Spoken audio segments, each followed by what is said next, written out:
Hello, अस्सलाम वालेकुम। मैं प्रोफेसर शमीम अहमद अपने यूट्यूब चैनल पर आप लोगों से मुखातिब हूँ। आज की बात में मैं बात करूँगा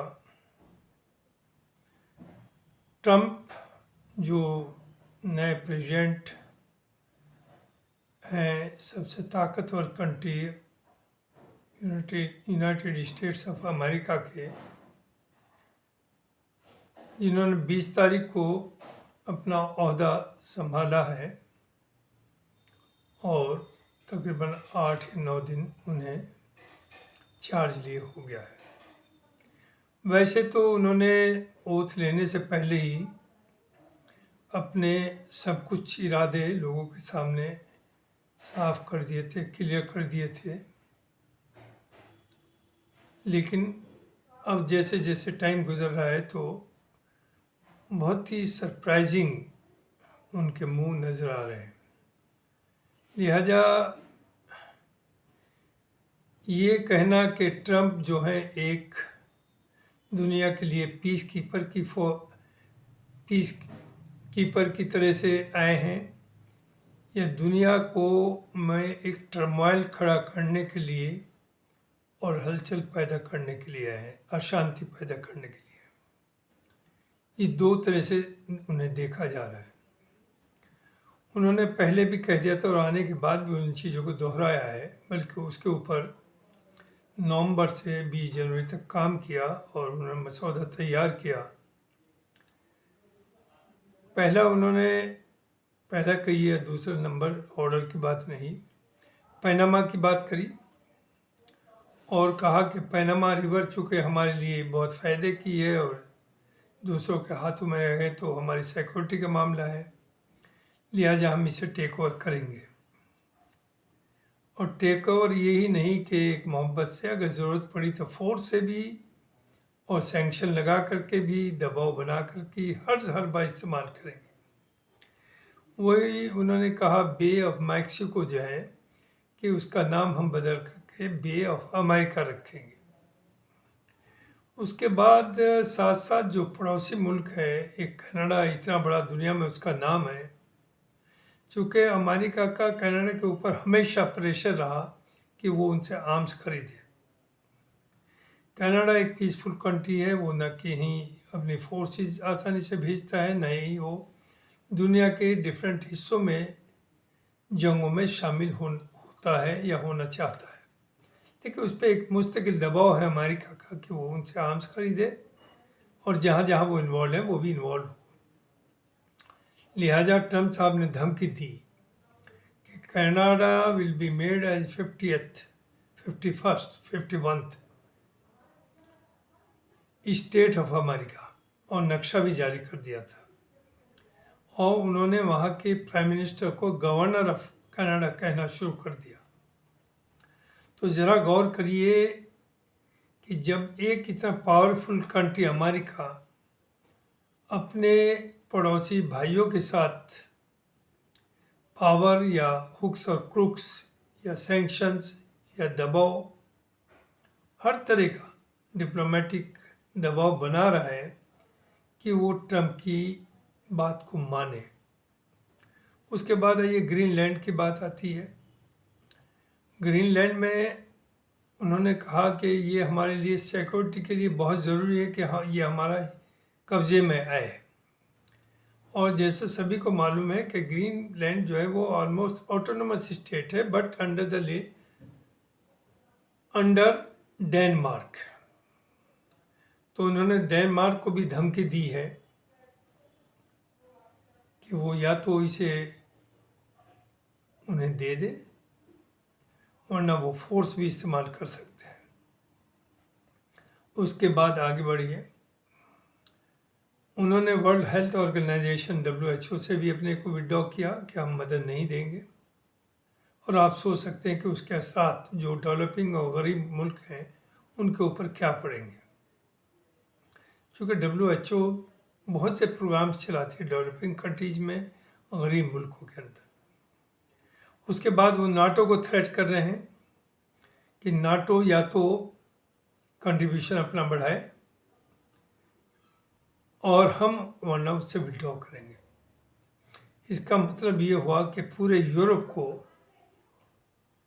वो अपने हाल पर छोड़ना चाहते, या तो वो इस्तेमाल हो अमेरिका से ट्रम्प की सोच के साथ, वरना वो उन्हें भी उसने धमकी देने में कोई कमी नहीं छोड़ी। दूसरी तरफ उन्होंने ओथ लेने से पहले भी और बाद में भी कहा कि मैं इस वार को यूक्रेन रशिया को ख़त्म कराऊंगा। साथ साथ वो पुतिन को कुछ धमकी भी दिया। उसका नतीजा ये हुआ कि विद इन फ्यू डेज, अभी पिछले भी हफ्ते, जिस तरह से रशिया ने अटैक किया है, जिस तरह से नुकसान हुआ यूक्रेन का, उसे वो बहुत बड़ा बयान करना मुश्किल है। दूसरी तरफ कन्फ्यूजन कितना है। एक तरफ वो कहते हैं कि अगर मैं होता तो यूक्रेन रशिया वारी ना होती, और उस बात को वो जस्टिफाई कर रहे हैं पुतिन की कि यूक्रेन एक बॉर्डर स्टेट है, उसे नाटो में नहीं उकसाना चाहिए था कि उसे नाटो का मेंबर बनाएंगे, और अगर मेंबर ना बनाते तो ये वार ना होती। दूसरी तरफ आप पुतिन को भी धमका रहे हैं, चाइना को भी धमका रहे हैं। अब जो लेटेस्ट है, आपने एक वार्निंग दी थी, एक बहुत बड़ी धमकी दी थी कि अगर गाजा यानी फ़लस्तीन और इजराइल के बीच में समझौता ना हुआ, सीज फायर ना हुई मेरी ओथ लेने से पहले, तो पूरा मिडिल ईस्ट में एक टर्माइल होगा और मुसीबत में फंस जाएगा। उस वक्त कुछ लोगों का ये सोचना था कि इसमें दोनों के लिए एक धमकी थी, इजराइल के लिए भी और हमास के लिए भी, कि ये बैठें और समझौता करें, और लिहाजा वो समझौता हो भी गया। और ये उम्मीद की जा रही थी या की जा रही है कि वो वहाँ भी एक तरह से पीस कायम करेंगे, और लोगों को जो बर्बाद कर दिया, पूरा इंफ्रास्ट्रक्चर ख़त्म हो गया। 47,000 तो ऑफिशियल है, लेकिन मोर देन 2 लाख लोगों को मार दिया गया है। 23 लाख की टोटल पॉपुलेशन थी गाजा की, और उसमें कई लाख लोग ऐसे जिनके हाथ पैर कट गए या टूट गए, रहने की कोई जगह नहीं।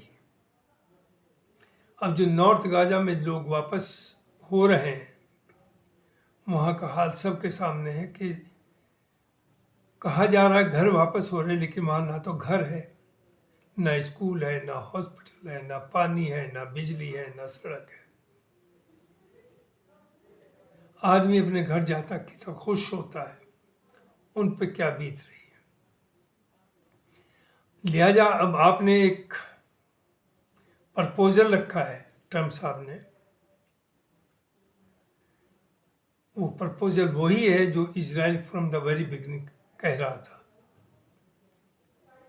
प्रपोजल ये है कि टोटल पॉपुलेशन 23 लाख थी गाजा की, जिसमें मुश्किल से 18-17 लोग ठीक ठाक बचे हैं, कुछ मार दिए, कुछ इंजर्ड है, कि उनमें से 17-18 लाख में से 15 लाख आदमी जॉर्डन और इजिप्ट ले ले। चूँकि हमें यहाँ ये डिस्ट्रॉय हो गया है, इसे डेवलप करना है, इसे खड़ा करना है। जब उनसे भी ये पूछा गया कि क्या ये लॉन्ग टर्म प्लान है या शॉर्ट टर्म प्लान है, तो उन्होंने इस पर कमेंट करने से मना करा, इट मे बी एनीथिंग। यानी उनका मकसद ये है कि जब 15 लाख पॉपुलेशन उधर ढकेल दी जाएगी, तो 5-6 लाख फ़लस्तीन बचे, बाकी सब इजरायलीज यानी यहूदी वहाँ बसा दिए जाएंगे। और जो प्लान इजराइल का था, ग्रेटर इजराइल वाला, जिसका पहला हिस्सा तो है कि पूरे फ़लस्तीन को इजराइल का हिस्सा बना लिया जाए, उसके बाद में है कि लेबनान, सीरिया, कुछ ईरान का हिस्सा, कुछ सऊदी का हिस्सा, कुछ इराक का हिस्सा, उसे मिला करके ग्रांड ग्रेट इजराइल बनाया जाए। तो जो चीज़ वो 1.5 साल में अचीव नहीं कर पाया और बहुत नुकसान उठाना पड़ा, जबकि एक तरफ एक निहत्थे लोग थे जिनके कोई रेगुलर आर्मी नहीं, जिनके ऊपर हवाई जहाज नहीं, जिनके पास फाइटर्स नहीं, जिनके पास खाने पीने को कुछ नहीं, और एक तरफ रेगुलर आर्मी इजराइल की और उसके साथ पूरा यूरोप, पूरा America. Not only this, some of the Arab countries were also supporting. तो जो चीज़ वो अचीव नहीं कर पाया उसे ट्रम्प कह रहे हैं कि उसे 15 लाख आदमियों को शिफ्ट कर दें।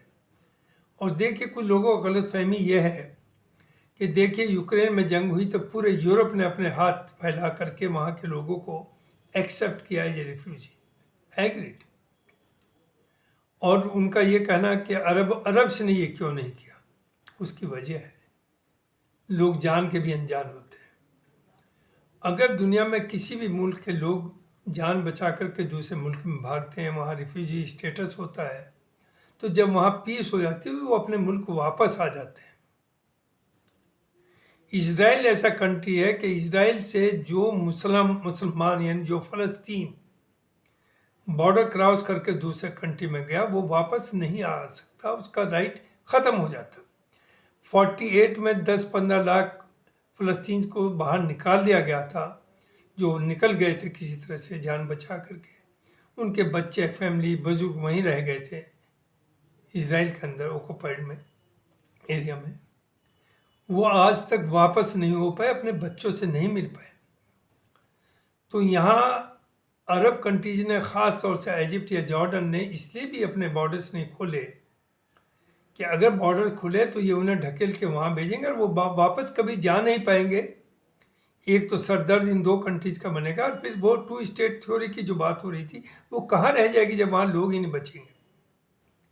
तो उसी चीज़ को अचीव करने के लिए ट्रम्प साहब ने ये धमकी कही है। पहले तो एज ए प्रपोजल है, लेकिन ये एक धमकी भी है कि 15 लाख, ज़रा गौर करिए, 15 लाख को माइग्रेट उन्हें जाना होगा जॉर्डन में और इजिप्ट में।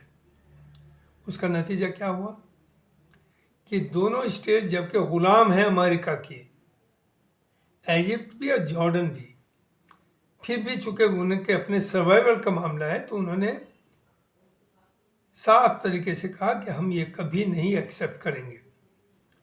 दूसरी चीज़, जब अमेरिका कहता है हम कमिटेड है 2 स्टेट थ्योरी, स्टेट सॉल्यूशन को, और यूरोप भी कहता है, तो जब वहाँ ये लोग ही नहीं बचेंगे तो वहाँ किसके लिए 2 स्टेट, वो कहाँ जाएगी। तो ये जिस तरह की बातें हो रही है, उधर नाटो में आइए तो वहाँ भी यूरोपियन ने सब धमकी दे दी कि आप अगर ये करेंगे तो हम खुद से एक यूनाइट रहेंगे और आपसे हमारा कोई, they are totally going against Trump wishes. हाँ, कोलंबिया ज़रूर एक छोटा सा कंट्री है, बॉर्डर मिलता है, उसे धमकी दी, उसे ब्लैकमेल किया, उसे प्रेशराइज किया कि हम सैंक्शन लगा देंगे, तो वो तैयार हो गया। जो जितनी भी जो चीज़ें डिक्टेट की ट्रम्प साहब ने, उन्होंने मान ली अपनी जान बचाने के लिए। लेकिन अगर ये समझे कि पूरी दुनिया यही करेगी तो ये धोखे में है। तो ये सोचा ये गया था कि he is the piece ambassador of peace, ये दुनिया में एक पीस लाएंगे, ये जंग नहीं चाहते, लेकिन ये पूरी दुनिया को अपना गुलाम बनाना चाहते हैं, अपने कंट्रोल में लाना चाहते हैं। इन्हें ये नहीं भूलना चाहिए कि रशिया 3 साल से एंगेज है, सरेंडर नहीं कर रहा। पूरे यूरोप और अमेरिका ने मिलकर ये सोचा था कि let us prolong the war, और रशिया वीक हो जाएगा फाइनेंशियली, इकोनॉमिकली, हर तरह से उस पर हथियार नहीं बचेंगे और वो सरेंडर करेगा। लेकिन ऐसा नहीं हुआ। और अब जो है इस वक्त नॉर्थ कोरिया, चाइना, ईरान, ये सब कंट्रीज खड़े हुए हैं रशिया के साथ। तो अगर ये इन चीज़ों को इनकरेज करेंगे, जो ये सोच अपनी इम्प्लीमेंट करना चाहेंगे, तो दुनिया में एक तबाही आएगी, और उस तबाही में अमेरिका भी बचा नहीं रहेगा। ये लगता है कि अमेरिका को भी एक तरह से डिस्क्रेडिट कर रहे हैं, अमेरिका की इमेज जो एक दुनिया में एक बहुत बड़ी डेमोक्रेसी के बारे में नाम से जाना जाता था, उस इमेज को उसकी बर्बाद करने के लिए। तो ट्रम्प साहब इतना, आप एक बहुत बड़े पावरफुल हैं, एक पावरफुल मुल्क के प्रेसिडेंट होना एक मामूली बात नहीं है, नो डाउट। दुनिया में अमेरिका से ज़्यादा स्ट्रॉन्ग कंट्री कोई नहीं, चाहे वो मिलिट्रीली हो, चाहे वो फाइनेंशियली हो, इकोनॉमिकली, किसी भी तरह का ही है। अगर आप चाहेंगे, और चूँकि बेस्ट तरीका यही कि दुनिया पीसफुल माहौल में रहे, आपका ना कोई कुछ नहीं बिगाड़ सकता, ना ग्रीनलैंड ना लेने से आपके ऊपर कोई ख़तरा है, ना पैनामा से कोई ख़तरा है, ना कनाडा से आपको कोई ख़तरा है। लेकिन ये सब मुंह अगर आप सोचेंगे इन्हें, इन ड्रीम्स को आप पूरा करें, तो दुनिया की तबाही तो आएगी, आपकी तबाही भी आ जाएगी। लिहाजा पूरी दुनिया इस वक्त बेहद टेंशन में है, परेशान है, और अभी सिर्फ 8 ही दिन हुए हैं आपको आए हुए, 4 साल अभी गुजरने हैं। तो ये भूल जाइए। और अरब्स के लिए भी इसमें एक बहुत बड़ा मैसेज है कि आज तो जॉर्डन और उनके ऊपर दबाव है, कल सऊदी के ऊपर, इराक, जो दूसरी स्टेट्स बची हैं, बहरीन है, कुवैत है, यूएई है, उनके ऊपर भी प्रेशर बनेगा। और पहला मुंह तो ये होगा, वो अब्राहम एकॉर्ड जो है, जो बीच में अटक गई थी, यूएई ने तो कर ली थी, सऊदी करने वाला था, तो सऊदी के ऊपर भी अब दबाव होगा कि वो अब्राहम एकॉर्ड करे इजराइल से। तो वो अब्राहम पीसफुल रहे, नो प्रॉब्लम, लेकिन that peace should be for everybody, not only to secure Israel, it should be to secure the rights of Palestinians, rights of Saudi Arabia, rights of Bahrain, rights of UAE, सबका होना चाहिए, तभी piece आएगी। अगर आप समझें कि एक नक्शे से गाजा को या फ़लस्तीन को ख़त्म कर देंगे और पीस आ जाएगी, वो नहीं आएगी, भूल जाइए। तो ये मुझे कहना था। 57 मुस्लिम मुल्क हैं दुनिया में, और आप कुछ नहीं कर पा रहे, आपकी ज़बान भी बंद है। आप किसी पर जुल्म ना करें, किसी की ज़मीन जायदाद ना छीनें, लेकिन अपनी इज्जत बचाने के लिए, अपने राइट्स के लिए तो आप बोलें। तो सिचुएशन इज़ वेरी कंफ्यूजिंग, और कुछ नहीं कहा सकता, कुछ भी हो सकता है। अभी लेटेस्ट तो ये है, जो सबसे ख़तरनाक भयानक बॉम्ब्स हैं, बाइडेन गवर्नमेंट ने वो सस्पेंड कर दिया था, उनका ट्रांसफ़र टू इजराइल। आपने आते ही वो सैंक्शंस या जो रुकावट थी उसे हटा दी है, and now they will be transfer to Israel. For whom? किसे मरवाना चाह रहे हैं आप? किसे तबाह करना चाहते हैं आप? चाहते ईरान को? ईरान वो मुल्क है जो 20 साल से आप सैंक्शन लगाए हुए हैं, और वो अपने पैरों पर खड़ा है, उसका अभी तक आप बिगाड़ नहीं पाए। तकलीफ है उन्हें सैंक्शन से, जाहिर बात है, people are suffering, but they have the will. वो सिर्फ अल्लाह से डरते हैं, किसी और से नहीं डरते। तो पूरी दुनिया को सोचना होगा, सबको बैठ के बात करनी होगी कि हर जगह, चाहे यूक्रेन रशिया वार हो, हर जगह पीस हो, जहाँ भी जंगें हैं वो ख़त्म हो, एक बेहतर सोल्यूशन निकले, लोग अपनी जगह पर खुश और पीसफुली रह सकें, अच्छी ज़िंदगी गुजार सकें। और America should take the lead in this. लेकिन ये तो लगता है कि दुनिया को पीसफुली आराम से रहने के बजाय उसे डिस्टेबलाइज करने के और तबाह करने के लिए कि मुंह इनके जो अब तक आ रहे हैं उससे यही साबित होता है। तो इस पे गौर करिए, सोचिए, और एक माहौल बनाए, पूरी दुनिया के लोग मिलकर बनाएं कि ट्रम्प को इस सब के लिए परमिशन न दे। हो सकता है कुछ लोगों का फ़ायदा हो, जैसे अरब्स का जहन ये है कि अगर हमास ख़त्म हो गया, फ़लस्तीन ख़त्म हो गया, तो खित्ते में बहुत पीसफुल माहौल हो जाएगा, ऐसा नहीं होगा। उनका सबसे बड़ा पहला टारगेट सऊदी अरबिया होगा, यूएई होगा, कुवैत होगा, बहरीन होगा। उनका सिर्फ और सिर्फ मकसद है इनकी वेल्थ के ऊपर कब्जा करना। और गाजा को भी इसलिए अमेरिका चाहता है। नंबर एक तो America, they don't trust anybody in Middle East except Israel. वो दूर बैठे, वो चाहते हैं उनके इंटरेस्ट को प्रोटेक्ट सिर्फ और सिर्फ इसराइल कर सकता है, लिहाजा वो इसराइल से कमिटेड है। इसराइल के लिए अमेरिका किसी भी हद तक जाएगा, वहाँ की पब्लिक नहीं लेकिन वहाँ का एडमिनिस्ट्रेशन। लिहाजा सब अरब को सोचना चाहिए, बैठना चाहिए।